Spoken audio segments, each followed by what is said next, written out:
Hey guys, I'm back. Just wanted to give another update. I'm going to get into a lot more videos. I have a few planned. First, we're going to be fixing a frame issue that I found. It's not too bad. And then we're also going to be fixing a fuel pump, replacing that. That's going to be in about a week or so when that video comes out because I have to order the parts and I can't do that until I get paid, and I don't get paid till tomorrow. I might just do a part 1 and a part 2. Part 1 taking the tank out, cleaning the tank, taking out the fuel pump. I might do that, or I might just do it all in one video. I'm not sure yet. You guys will find out. Yeah, so let's get into an update of the car. How does that sound?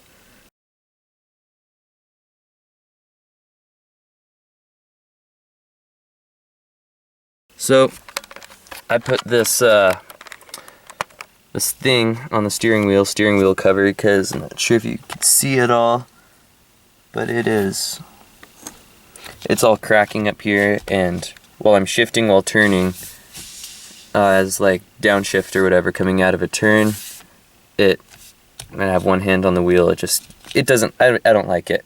I didn't like the chips on the wheel, so I put this on just to make it continuous. What else happened? Last week, oh yeah, this is another thing. Hold on one second. Found this today. Paint on the door is peeling really bad. And if you look at it, I'm not sure you can tell much of a difference. But it looks absolutely horrible. And then just look, it just not there, thankfully. There, it just chips off with your finger. So I think what I'm going to do is actually pull the whole door off, remove it to bare metal, and repaint that. Speaking of painting, one thing I did was I replaced my bumper.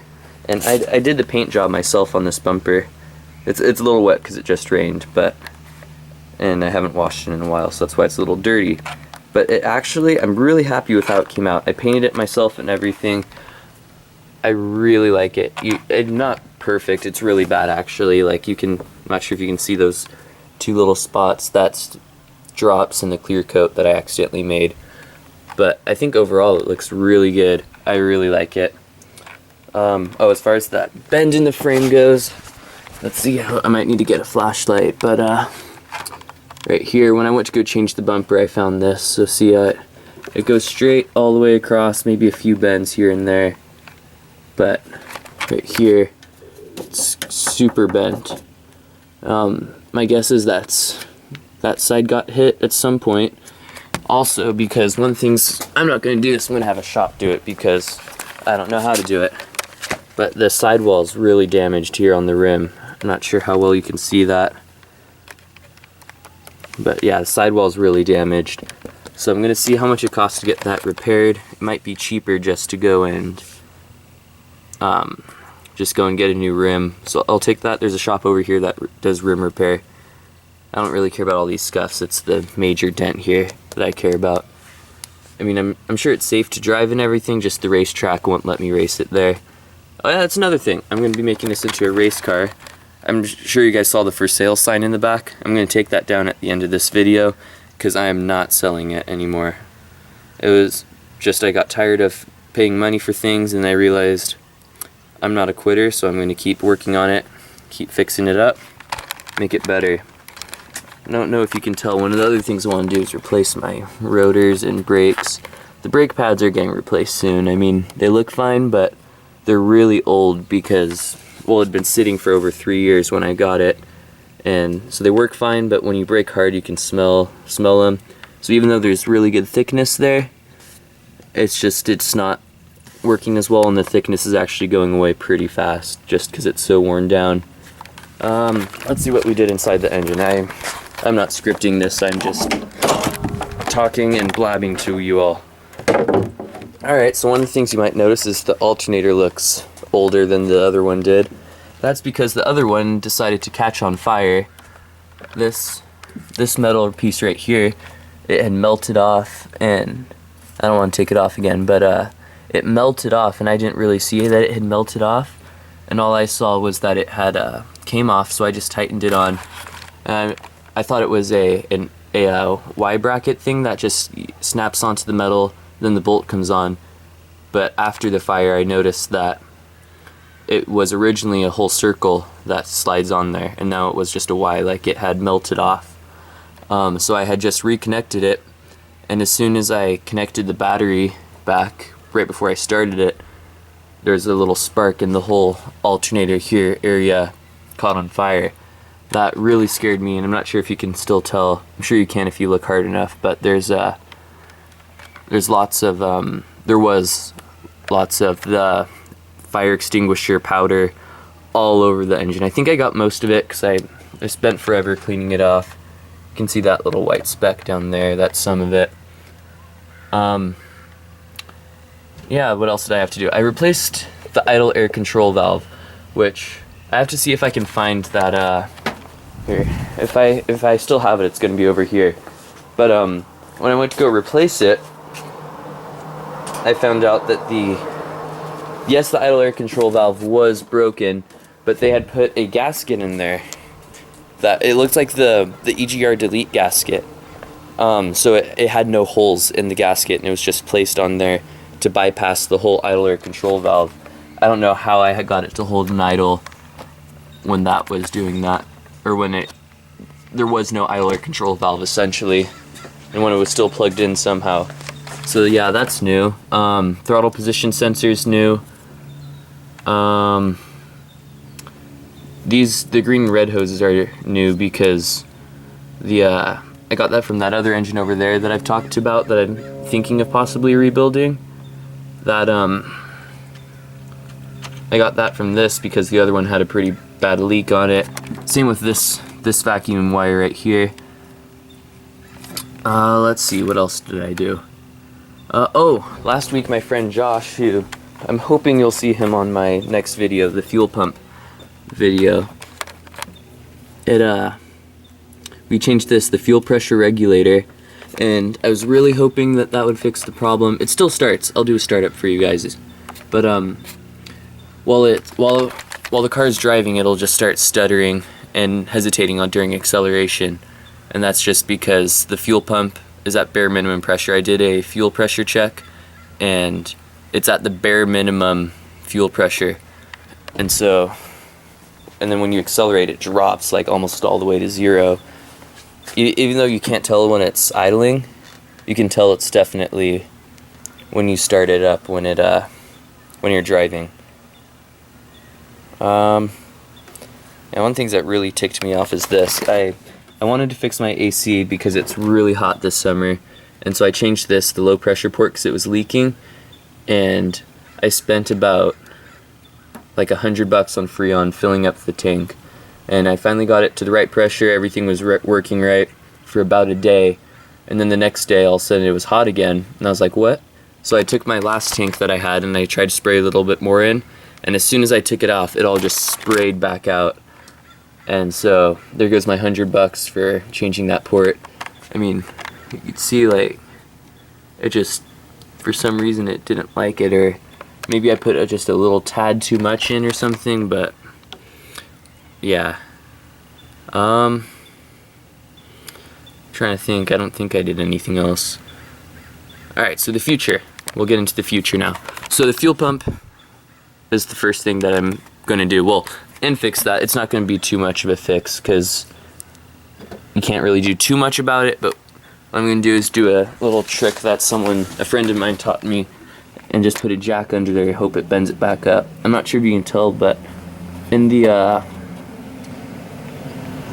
Chilton's guide, it says to jack up the car from right here, and I did that and it started bending inward. So I'm not sure, you can't really tell too much, just a little bit I think, but so we're hoping that this will at least straighten it out somewhat. I mean, it's not going to be a perfect job, and it pisses me off that there's a little bit of frame damage, but this isn't too bad. I've definitely seen worse, and it's just a bend. So we'll fix that up. I want to get my alignment done, because at dead center it veers a little bit to the right, and I think that's partially from this accident here.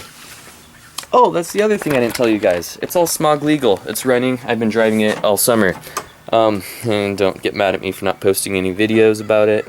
I just was super busy because if you guys don't know, I'm a lifeguard, and lifeguards summers are busy season, so I just didn't have any time. But now that winter's rolling around, I have a lot more time now on my hands. I'll be doing a lot more videos. I'm going to be doing a power steering flush soon. Not sure if I've mentioned this before. It's a little funny thing actually.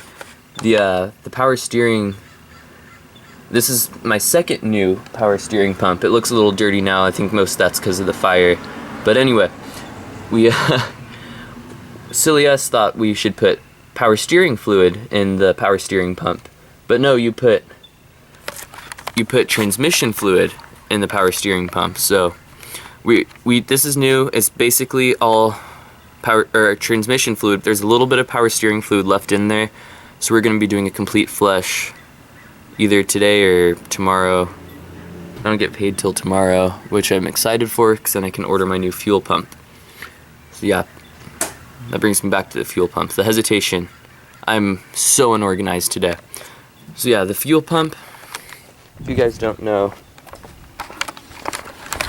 there's a good video online. I'll post a link in the description to it on how to change the fuel pump, and it's on top of the fuel tank, so I have to drop this whole fuel tank down. And while I do that, I figure I might as well clean out the whole tank, because why not? And then I have less problems to happen later. So I'm going to go clean up that whole fuel tank, change out the fuel pump. But the big thing is I'm going to do that today because I don't want to...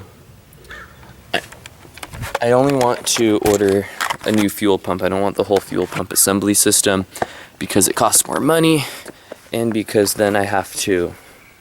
I won't be able to afford a performance pump, which brings me to the next point. I'm getting a performance pump so I can pump more fuel in, which right now I'm not doing anything tuning-wise. That's going to do absolutely nothing.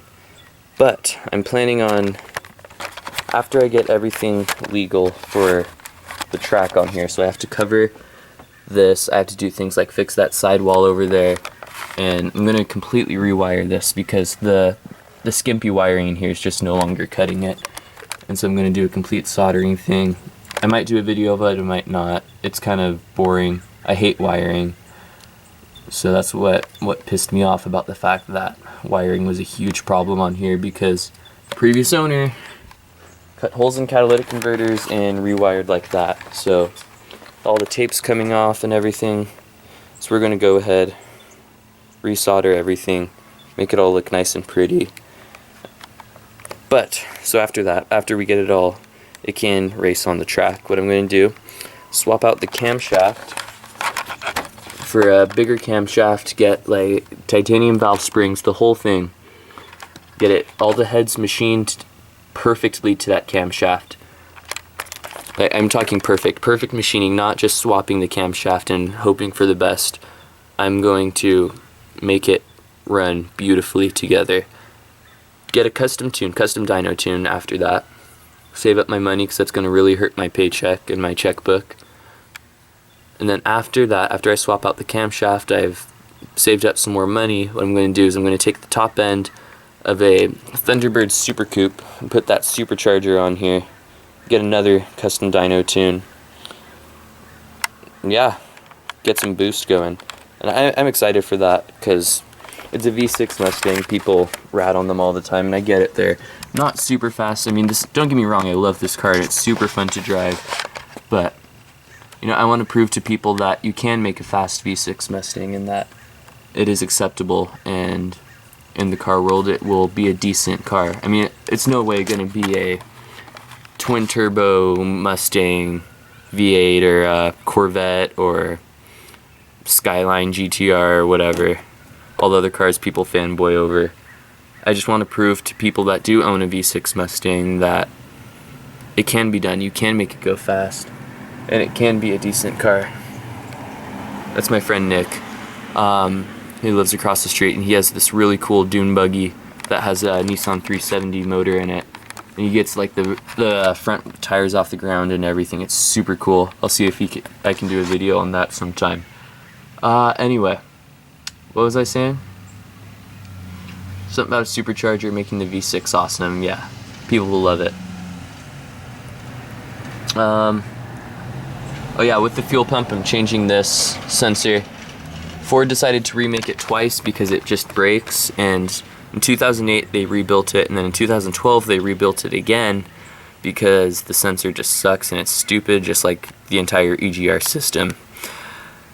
But, so yeah, I'm changing that with the one that they rebuilt for this car in 2012, which for some reason, it was bad enough of a problem for them to rebuild the whole sensor, but not bad enough for them to do a recall. Whatever, I can only complain so much. Yeah, fuel pump. I think that's it. Oh, limited slip differential, that's happening at some point. Don't ask me when, because I'm unorganized right now. I have no idea what I'm doing. I'm getting new spark plugs. It's a pretty simple change. I'm not sure if I'll even do a video on that. I probably will, just for the heck of it. Yeah, let me know if I should rebuild this engine or not. Part of me wants to, the other part of me doesn't. I'm really torn, because I do want a V8, even though I'm talking about how I think I can make the V6 super cool too. I do still want a V8. So a Mercedes driver. Going 40 miles an hour on a cul-de-sac. Yeah, so let me know what you guys think. I'm not sure, I might just sell this and then get a blown V8 and rebuild that. Who knows, we'll talk later. I'm sure you guys are tired of listening to me ramble on now. Oh yeah, I got new tires on the front and back. Well, these are used tires, which the tread's actually really good on. They're like Michelin Performance or Michelin Race Radial X Pilot Sport tires, so I like them. They're decent tires. And then on the back I have like Japanese something that I got from American Muscle for like, they were like $100 or something like that. I don't mind them. They're pretty good. I think they're hard compound tires. That's one thing I don't like. The front ones, they're soft compound tires. I could be wrong, I'm pretty sure I'm right though. Yeah, so I'll do my cold start and then let you guys go. Alright, have a good day.